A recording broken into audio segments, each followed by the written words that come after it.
So yesterday we saw Shri Krishna tells Arjun about the pairs of opposites.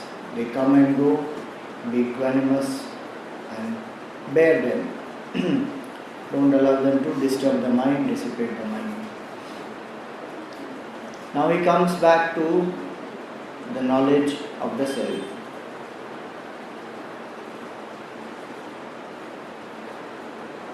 Many people wonder that why is it that this second chapter, from verse number 16 to 30, why suddenly Bhagavan is speaking about this immortality of the soul, and why self-knowledge is being given when the basic problem of Arjun, which we perceive, is that he did not want to fight the war because he is attached to Bhishma and Drona. So Bhagavan could have given him a nice motivating talk, made him fight the war. But as you see, we saw that in the earlier session that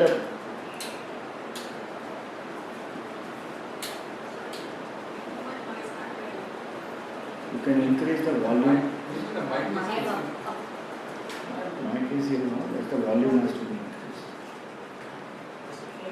You can just increase the volume. Here the volume you can increase.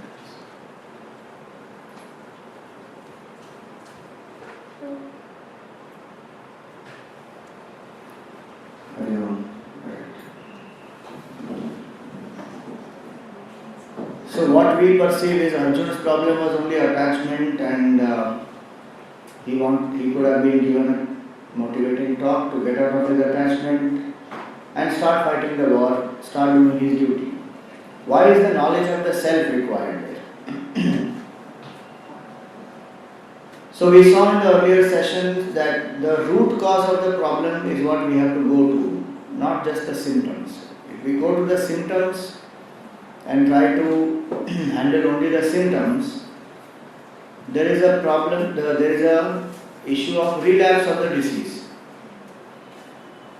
So we find in our lives also, we keep thinking that if I do this, I will become more happy. If I become that, I will become more happy. If I get that, I will become more happy. Incompleteness which is there in our life, we try to fill that incompleteness with things, people, situations which are incomplete. And that will not lead to any solution. That may be only a temporary relief. Incompleteness cannot go by incompleteness. Things which are incomplete by themselves, which are temporary, they cannot fulfill me. And that we will see even in many examples. Dashrath Maharaj had everything with him. But there is a sense of incompleteness that I don't have a son. So he does a ritual to get a son. Now he is blessed with not one son but with 4 sons. Still what happens? His incompleteness doesn't go.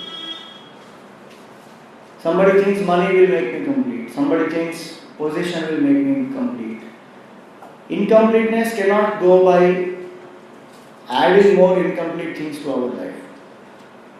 They may be incidental to life, they may be required in life, nobody denies them. But they cannot give fulfillment. What will give us the fulfillment is only to know that which is complete. Discovering that which is infinite, which is complete, that alone can bring fulfillment to our lives.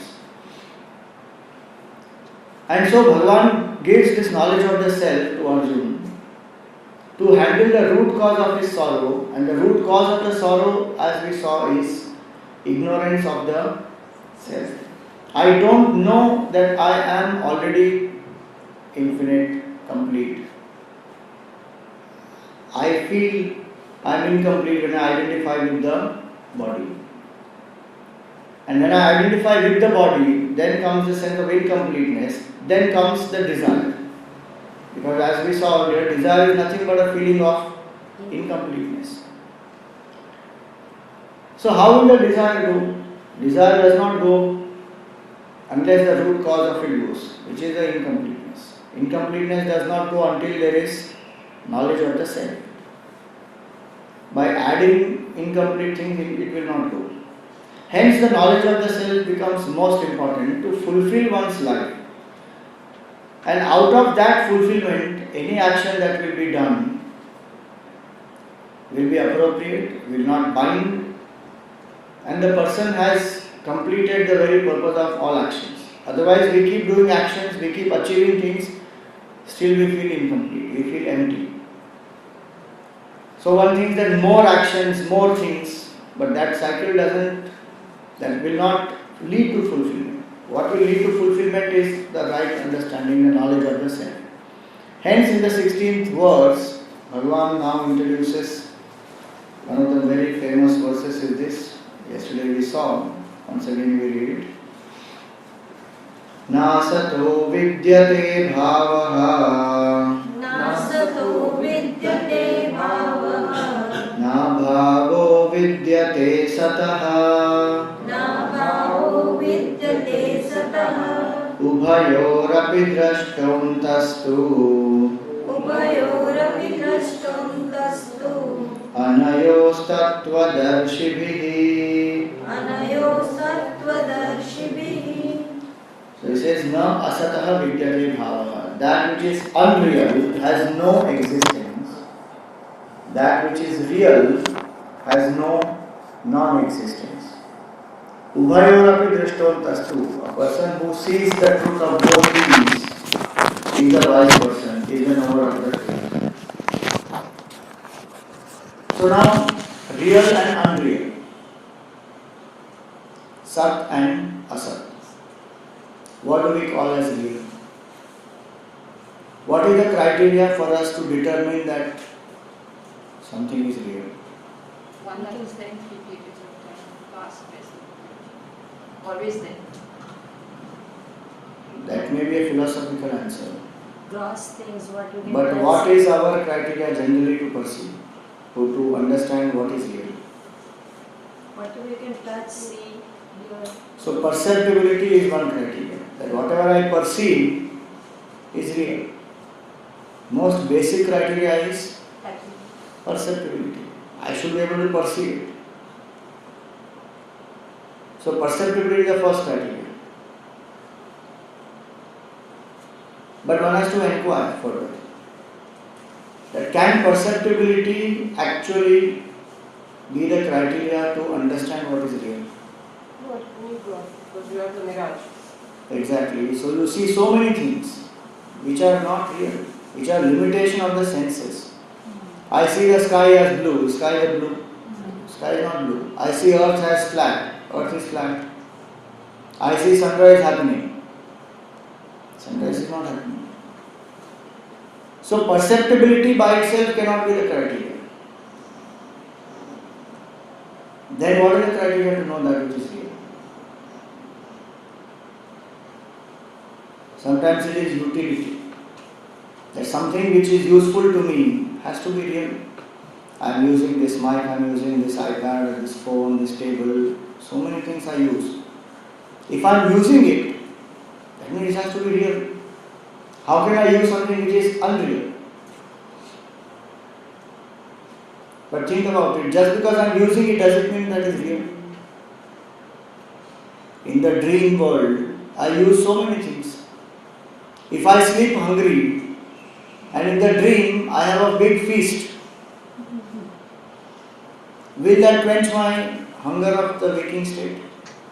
It was very useful. No? Food I ate, I felt so satisfied and I was so thrilled having that feast. But when I wake up, same, hungry only. So utility by itself also doesn't mean that it is real.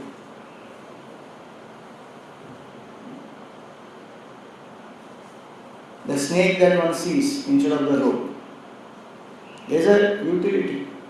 It appears that the snake has bit me and so many things are happening, but is that real? The poison also, some people's mouth the poison also comes out. And they almost like faint and die also. But is that real? The utility is not the criteria to know what is reality. Some people say durability. That I slept and I woke up. So when I slept, this table was here. When I woke up also, this table is here. It is durable. It is there for a certain period of time. So durability is the criteria to know what is the reality. As long as one is in the dream, the thing remains durable. But when one wakes up, where it goes? Everything disappears. And last is majority. Majority believes this is real. So this has to be real. So generally these are the four criteria. Perceptibility, drishyatvam. Utility, upyogita. Durability, sthirata. And majority, bahumatvam. None of these four are the criteria to know what is real. Because each of them upon deeper examination we find cannot determine what is real. Because what is said here, na abhavo vidyate sataha. Real is that which is never non-existent, meaning it is ever existent at all times. Now what is that which is ever existent at all times? Is there something like that? Which is ever existent at all times? Past, present and future, waking, dream, deep sleep. That's what you can see all the time when I was a young now. So, That is your mind. It becomes aware. In the object, what is there which is always there? If we say that this is real, what is that which is real in this? This will keep changing. Is there something which is permanent in this? Nothing. There is nothing which is permanent in all this. Space, it is not there in your dream. Time also changes. Think about it. Is there anything called real which is there in all three periods of time? I am asking outside of it. Akash, that space, but that Akash does not remain. No? In the dream and deep sleep, there is no Akash. The knower, This Akash you don't know. the knower, the person who knows That is inside me. Outside, outside. nothing is nothing. nothing. Nothing is that which is always there. It changes. In the ocean and the wave example, what is that which is there at all times? What Water is there at all times. Waking, dream and, before the wave, during the wave and after the wave. In the gold ornaments, gold is no. gold is there at all times. Same way in the things outside, what is there?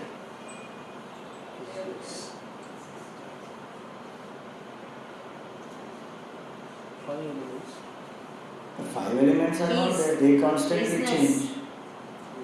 Business, it is there. Think more. This table is there. You can It's hold not it. there in the You can break it.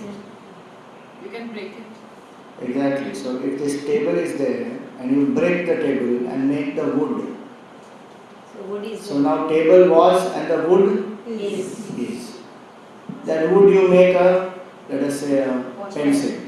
So the wood was, pencil is. Pencil So existence is there. breaks.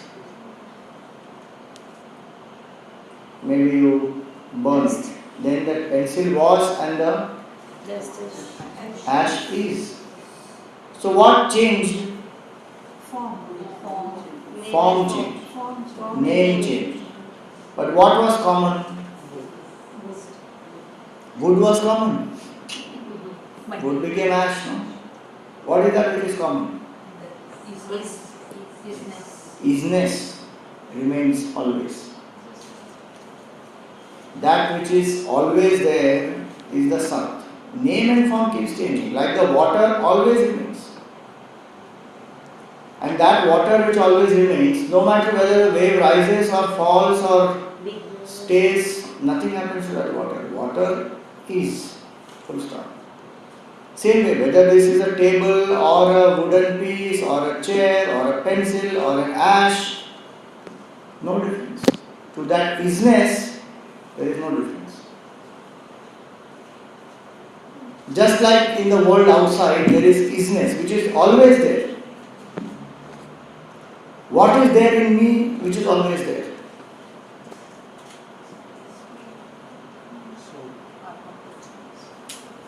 You can give any word, soul, Atma, Subtle body. subtle body. Subtle body is not there always. Very subtle body in deep sleep. Unmanifest. and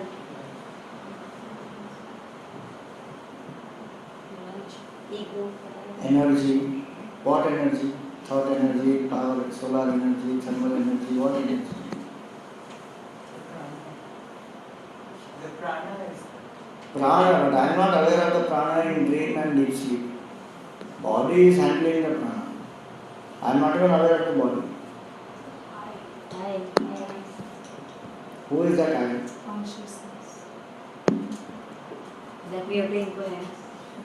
That we have to inquire. self-knowledge. Self-knowledge is always there. The other day I told we are like those students who know correct answer is this. How did you count? You don't know. This is the correct answer. Full stop.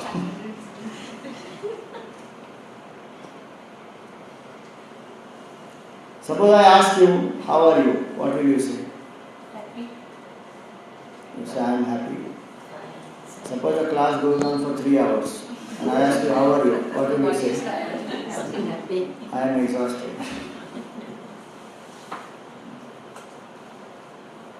In the night when you go home and you want to sleep, what will you say? I'm sleepy. I am sleepy. I am tired. When you get up in the morning and you are fresh, what do you say? I got up. I am fresh. I got up. That I am. I am remains common no matter what you do. I am. I am happy, I am sad, I am angry, I am jealous, I am successful, I am failure. That I am remains all the time. That I am, is that I am in me different from that I am in you? Think about it. Is the existence of this table and the existence of this iPad, is there a difference? Is there a difference between the water of one wave and the water of another wave? Size and shape and the form may be different, but the essence remains same. Existence does not change because existence is unlimited, it is infinite.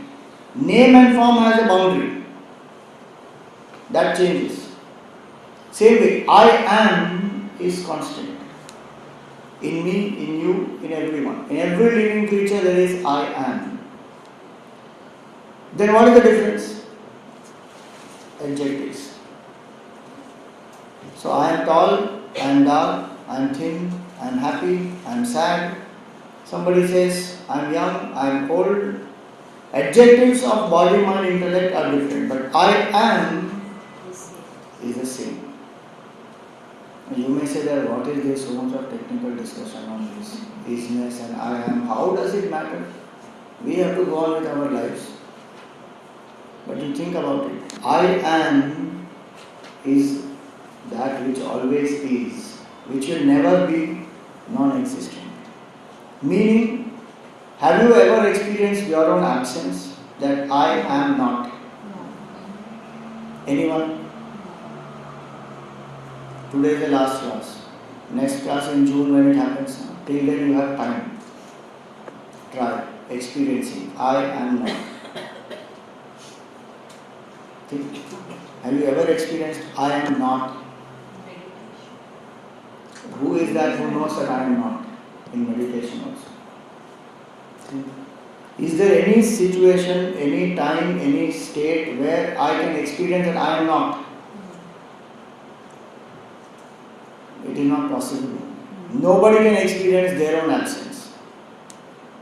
Body I may not be aware of. Like in waking and like I am aware in the waking state, I am not aware of the body in the dream and the sleep.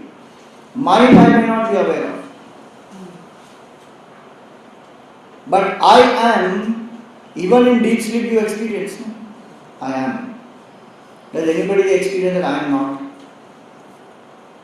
Nobody experiences I am not. And that's why you can wake up and you can recall that I had a dreamless sleep. Because I am. At no point in time I will experience I am not. Impossible it is to experience I am not. Because my nature is existence. I am.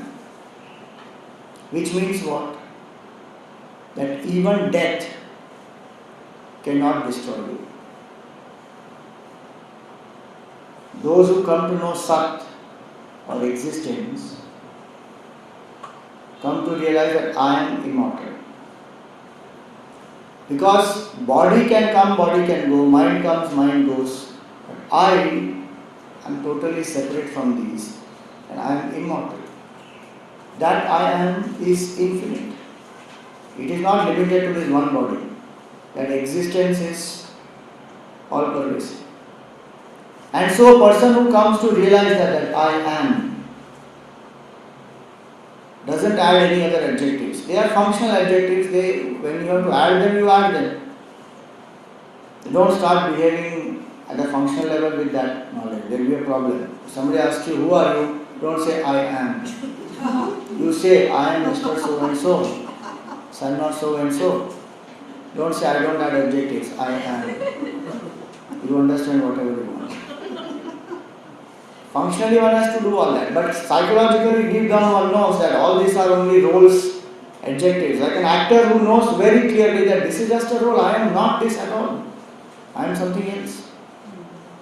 So I am is that which is pure existence, which is my true nature. All the time I am. Whether thoughts are there or not, I am. Whether they are good or bad, I am. There was one, I forget who was it. Somebody who said, I think, so I am. One philosopher, foreign philosopher who said that. I think, so I am. Vedanta says no. I am, hence I think. Thoughts can come and go, but I am will never become absent. Today I define myself only through my thoughts. If thoughts are there, I know myself. If thoughts are not there, I don't know who I am.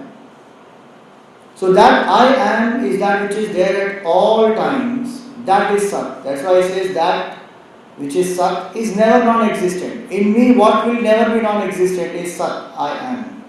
In thing outside, it will be isness.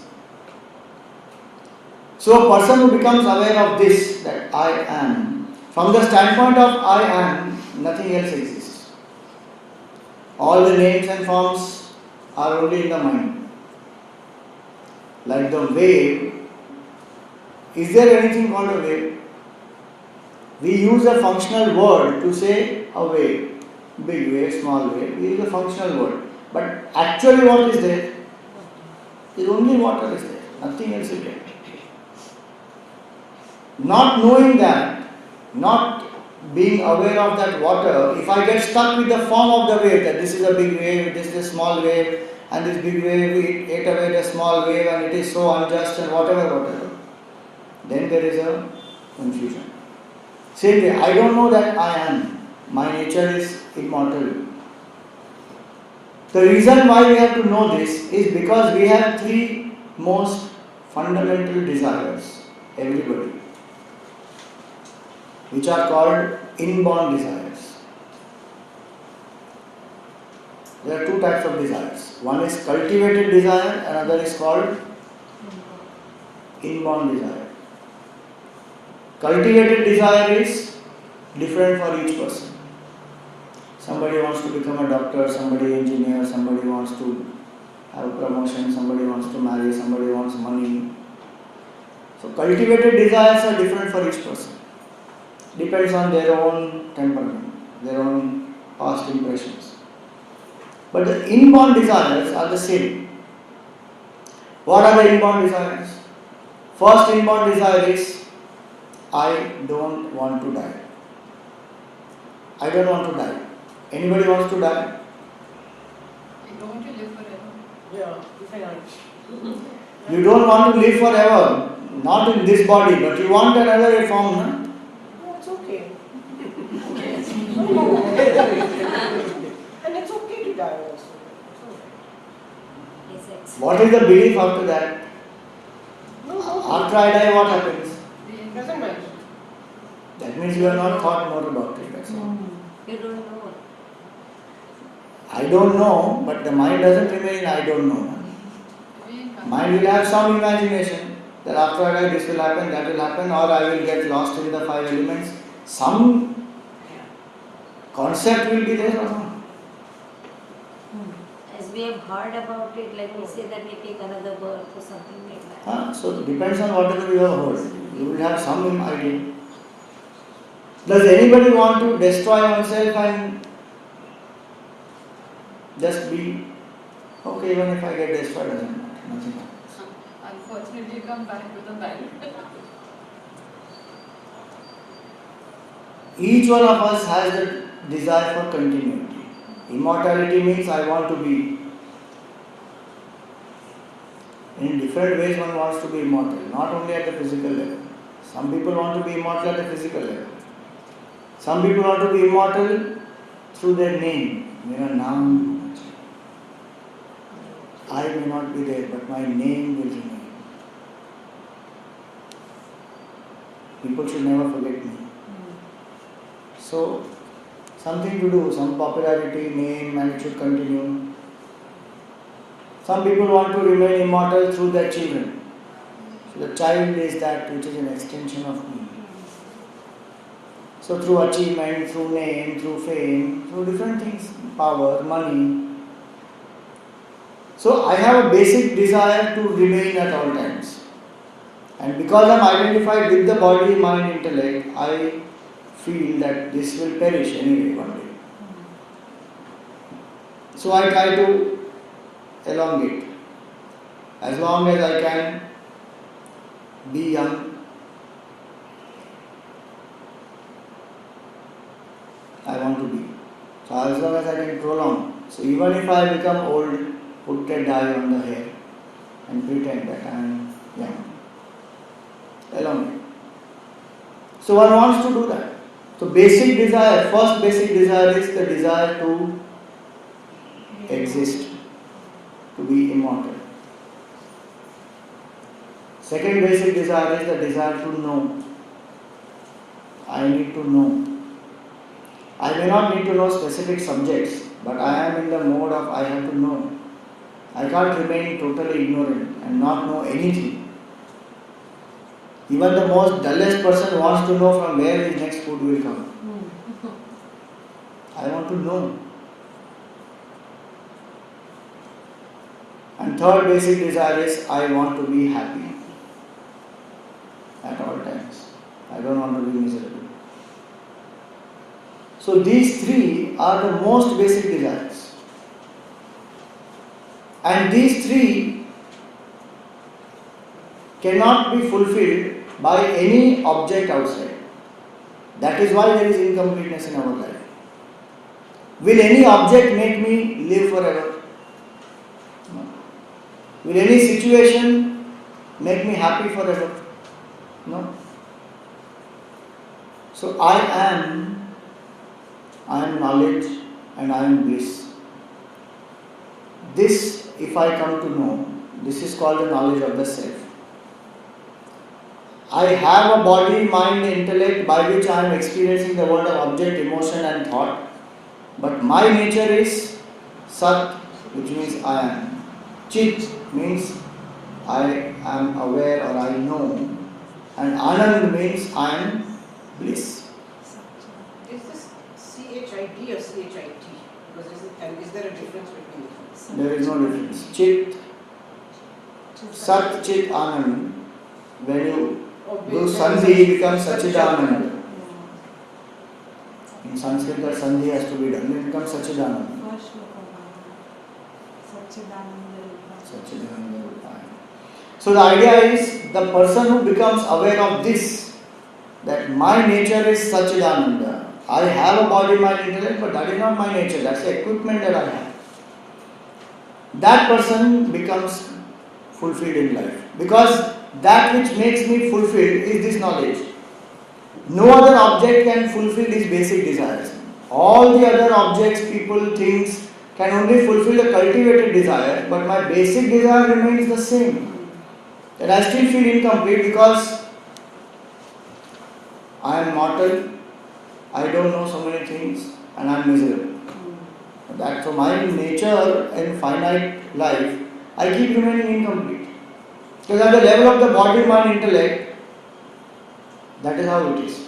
Everything changes. Hence, a person who knows both these, he says that which is asat never exists. And that which is sat alone is.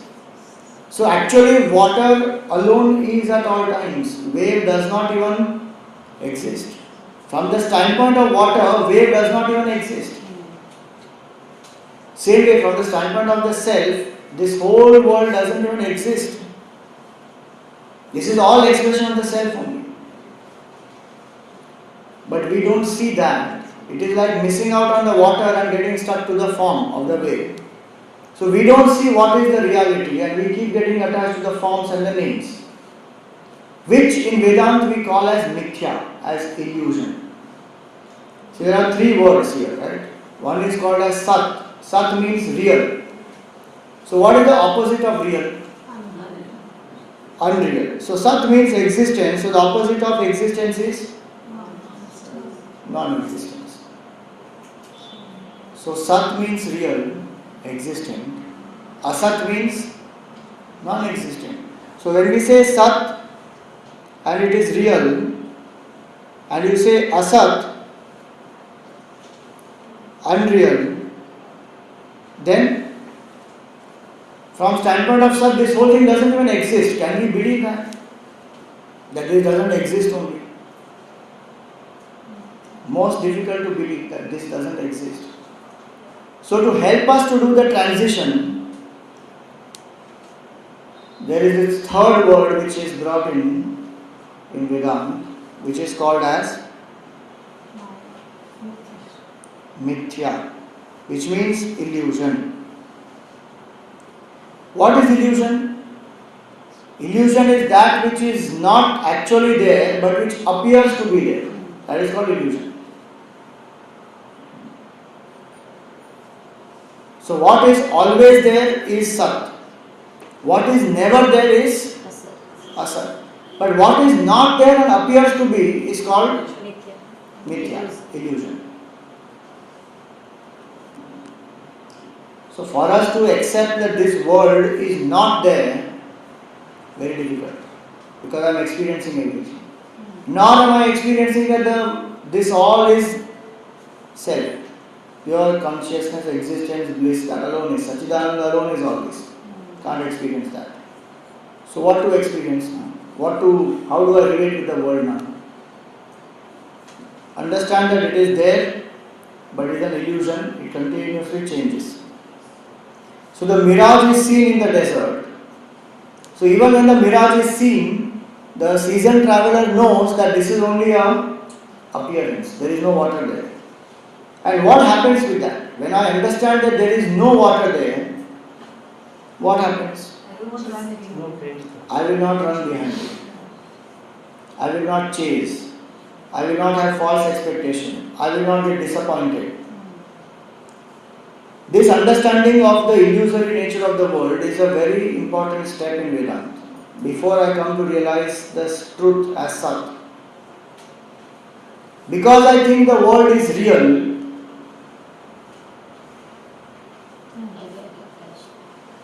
and because I think it has capacity to make me happy, I am running behind it. So the world is real by itself, it exists by itself, it can make me happy by itself. So I am running behind it. Vedanta says no. It is there, but it is continuously changing, it is an appearance, and it cannot make you permanently happy, it can only fulfill your cultivated desire. Your inborn desire, it cannot fulfill at all. Hence the understanding of mithya is a very important aspect. So one who understands mithya will stop chasing this world. And when I stop chasing this world, the mind becomes strong and steady. What was said last two verses? That pairs of opposites will not affect such a mind. Because I understand this is a whole thing is an appearance. So I become calm and quiet. It's such a calm and quiet mind when I inquire into who am I? Am I this body? From where did this world come? When I do that inquiry, I realize that the source of this body, mind, intellect and the source of the world is only one. The source of the entire ocean with all the waves and the source of one individual wave is same. Water only it is. Such a person is called as a wise person who fulfills the basic desires, becomes free, has no more any fear in life, realizes the immortal nature of the soul. So that is what the verse here says, that which is unreal has no existence ever. And that which is real alone exists at all times. Now, if you understand this is at the philosophical level, where I understand that I alone am. I am is there at all times. Name and form of the body keeps changing. Good thoughts, bad thoughts, pure thoughts, spiritual thoughts, negative thoughts, they keep coming and going. But the I am remains the same. So the person who holds on to that, Bhagavan is telling this to Arjuna that your nature is that which is immortal. The nature of Bhishma is that which is immortal. Each one, the true nature of the absolute, true nature of each one is the absolute self. So why are you grieving? That self will never become non-existent. It can never be destroyed. It doesn't do anything. This is at a philosophical level. And Bhagavan will continue that. But this first line, you can even take it at a transactional level. That which is the truth, Sat also means truth. That which is the truth alone is. Untruth never is. You may say, Swamiji, I think this was given in the earlier Yuga. For Kali Yuga, you have to reverse this statement. That which is the truth never is, and that which is untruth alone is. It doesn't apply. Even today, the same thing applies. All the corruption that happens all around us, it happens why? What is the basis of that? One is greed and desire. But for that to happen, to continue, you have to believe that it is truth, no? Somebody who tells you lie, if you know it is a lie, will it sustain? You have to believe it as the truth only. Then only it will sustain. Lie sustains only on the basis of the truth. Lie doesn't sustain by itself. One has to believe that. And all the time, what is there actually? The truth alone is there. I may have compromised and done corruption and landed in greed and done whatever, and appears that I have some extra profit also because of that. But that is all, what you say, based on wrong karma, getting you the fear, getting you the stress, getting you anxiety, so many things, which is not my true nature. So even at the Vyavaharic level, truth alone remains at all times. Untruth doesn't exist. Untruth, for it to exist, has to take the support of the truth. Only when the truth is there, it will be accepted. Eventually, what happens? When it is exposed, what is exposed? Lie is exposed. Truth remains the same. Nobody can say, I expose the truth. They expose the lies. And that goes. Hence our Upanishads always say, and our Indian emblem has what? Satyameva Jayate. Do you know from which Upanishad that is?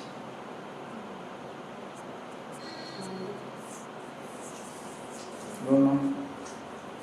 It is from the Mundaka Upanishad.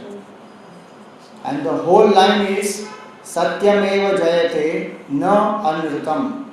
Truth alone wins, not falsehood. And all the stories explain to us only that. Good always wins. Truth always wins. Never be untruth. However hard the path of truth may appear to be, the truth alone wins. Hence, Bhagavan tells this to Arjuna that, oh Arjuna, you are on the side of truth, you are on the side of dharma. Why are you compromising now? For what? Just because of your attachment to Bhishma and Drona, you compromise. The truth alone remains at all times. And after the verse number 30, he will give him all the psychological reasons also, that why he should fight the war, why he should not go away. But here, most beautiful part is this, that he explains to him the immortal nature of the soul, that which is truth alone is. So don't worry that you will destroy Bhishma and Drona, you can only destroy their form. And earlier we also spoke about reincarnation, that whatever is their karma, according to that they will take birth again. So what have you destroyed? You have not destroyed anything, just this particular form. which anyway will get destroyed, whether you destroy it or not. So having said this, he moves on, continues to the next verse with the same thought.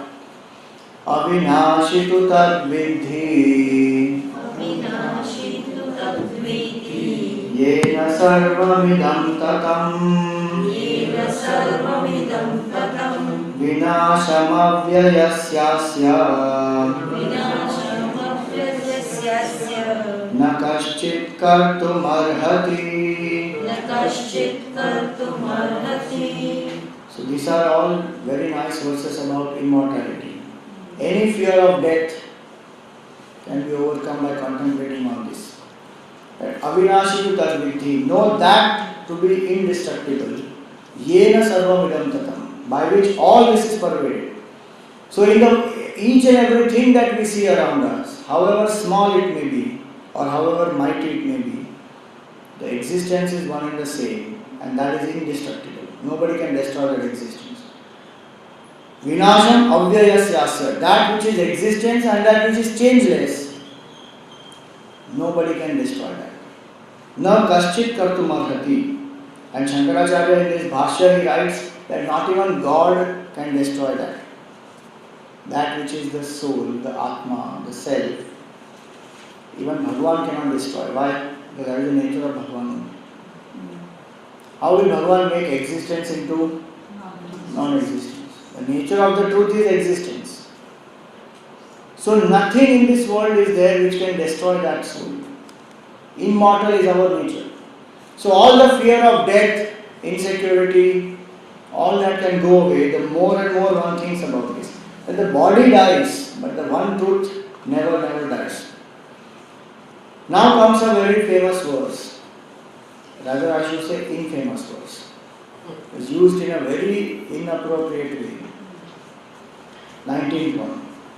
Ya enam vetti hantaram Yenenam veti hantaram yaschainam manyate hatam yashainam manyate hatam ubhau tau na vijanitaha ubhau tau na vijanitaha nayam hanti na hanyate. nayam hanti na hanyate. He says, one who thinks of this soul, this Atma. See, the word soul, the moment we use the word soul, you should not think of the vasana, intellect and mind which goes from one body to another. That is called Jivatma. See, that which goes from one body to another is called as Jivatma. But that which is all pervasive, which is the nature of Sat Chit Anand, is only called as Atma, which is the soul. That soul doesn't travel anywhere. That is Paramatma. Yeah, the nature of that is Paramatma, ultimately. But the soul, when we use the word in Vedanta, it only means the Sat Chit Anand, which is all pervasive, which is infinite. It doesn't travel anywhere. In colloquial usage, people say Bhutatma, Pretatma, Dushtatma, Duratma, all that. इसकी आत्मा भटक रही है, इसकी आत्मा ने देह त्याग कर दिया, दूसरे देह में प्रवेश कर लिया. That is all very colloquial usage. What goes from one body to another is only what we call Sukshma Sharira or subtle body, which is Vasana, intellect and mind. VIN. VIN goes from one body to another. Om, which is the self, doesn't go anywhere. It is all pervasive. Hence, when we use that word. So that Atma which is all pervasive, which is infinite, in that Atma there is no sense of doership or enjoyership. The sense of doership and enjoyership comes when we are identified with the body. So here he says, Ya enam vetti hantaram. Whoever thinks that self is the killer, Yaschainam manyate hatam, and that self is killed. Meaning Arjuna is the killer and Bhishma is the killed. Bhagavan is telling Arjuna, if you think you are the killer and that Bhishma is the killed, ubhav tavna vijanita. That means you don't know. What you don't know? You don't know the self. You are only stuck with the body. Body, mind, intellect is the doer. Body, mind, intellect is the experiencer. The Atma doesn't do anything. It remains as it is. I am. Whether the table is there, or the wood is there, or the pencil is there, or the ash is there. Does it make any difference to the isness? Nothing. No difference to isness. Its form remains, form changes, but to isness there is no difference. It always is. Whether the movie has a romantic scene or a violent scene, any difference to the screen? No difference. It remains as it is. Because it is untouched, unaffected by it. And it is all pervasive. In the movie, the screen alone is all pervasive. No character is all pervasive. Every character has a certain limited space that the character occupies. Same way, body, mind, intellect, associated with that, it appears as the doer. But otherwise, it is not the doer. It is like the electricity. Does electricity have heat, light, sound? By itself it doesn't have. Is the electricity in the fan different from the electricity of the projector, different from the electricity of the music player? No. It is the same. Depending on the equipment it associates with, the expression will be different. Same way, Atma is one. It doesn't travel anywhere, it doesn't do anything because it is infinite. It is complete. It has no hands, legs, eyes, nose, mouth, nothing to do anything. Like the movie screen, does it have any of the characters? Nothing. None of the characters are in the movie screen. It doesn't have a nose. Movie screen has a nose, has a form, has kapda, nothing. It doesn't have anything. It is a substratum. So, as that supreme infinite, it doesn't do anything. And Bhagavan says that you are that. If you think that you are the killer and Bhishma is the killed, then you are totally deluded. That is what is binding you. He says, Na ayam hanti na hanyate. This neither kills nor gets killed. This is such a beautiful verse. The highest philosophy of Vedanta is this, that you are not the doer, you are not the enjoyer. Why are you suffering? We all suffer from stress in the world. I tell you, the deepest cause of stress in the world is doership and enjoyership. The moment you drop doership, enjoyership, you are free. How much ever karma you do, that doesn't stress you. What stresses us is the doership. I am the doer. I have to get this result. I have to enjoy. I have to meet a timeline. That I is the problem. Drop that I. Let the understanding be that I am not this. I am that which is infinite, which is illuminating this body, mind, intellect. Because of me, they have the power to act. And as a role, whatever I have to do, I will keep doing. But I have nothing to achieve, nothing to lose, because I am already that which is infinite. As water, there is nothing to achieve, nothing to lose. I am all that which is there. So a small wave thinks that I have to become the big wave and I have to do hard work and then I will be successful. That is because the wave has forgotten that it is water. I am that. The deepest way to get out of stress is drop your doership. All the doership, enjoyership, the more it is, more stress it will be creating. Because after doership comes insistence that I have done this, so I must get this result. That creates the stress. But this thing that you are not killing an oil in transactional way in day-to-day life, that we are not using that, is it? I mean, no one ever tells someone who's killed someone that. That's why I am not using that expression. I am using the expression doer and enjoyer. This is the context of war. So Bhagavan is telling this to Arjuna. But the implication of this is I am not the doer and I am not the enjoyer. And what we have to understand here is that doer and enjoyer is not my true nature. That is the role. So if as a role I am doing something, the result will come, which that experiencer has to experience. But even that experience of the result has nothing to do with him.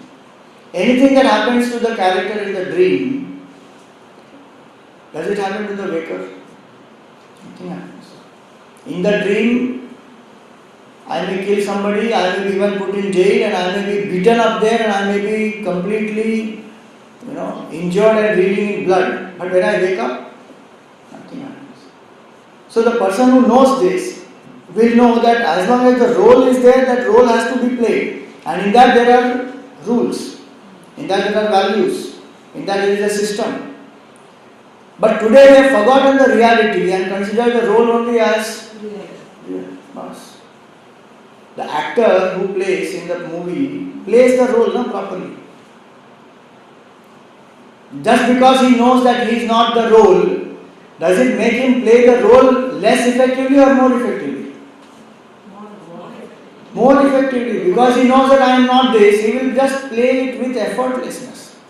Suppose he actually is that role, then big problem.